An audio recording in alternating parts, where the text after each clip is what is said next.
نحمدہ ونصلی علی رسولہ الکریم اما بعد بسم اللہ الرحمن الرحیم۔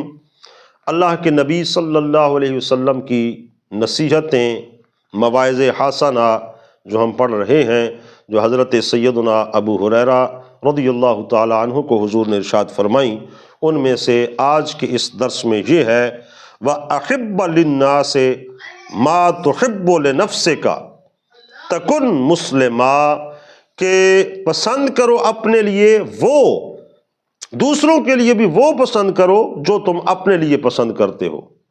دوسروں کے لیے وہ چیز پسند کرو، جس طرح ہم ہر وقت ہر کوئی اپنی تو سہولت چاہتا ہے، آسانی چاہتا ہے، فراوانی چاہتا ہے، غنا چاہتا ہے، عزت چاہتا ہے، وقار چاہتا ہے، تو فرمایا کہ جو کچھ تم اپنے لیے پسند کرتے ہو لوگوں کے لیے بھی اس کے خلاف نہ چاہو، بلکہ لوگوں کے لیے، مسلمان بھائیوں کے لیے، بہنوں کے لیے، دوسرے احباب کے لیے بھی وہی چیز پسند کرو، تو اس سے اخلاص کا ملکہ پیدا ہوگا، رواداری، مساوات اور حسن خلق پیدا ہوگا۔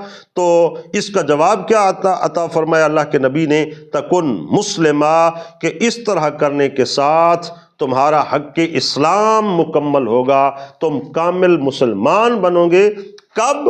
جب تم لوگوں کے لیے بھی وہی چیز پسند کرو اور چاہو جو تم اپنے لیے چاہتے ہو۔ اللہ تعالی عمل کی توفیق دے۔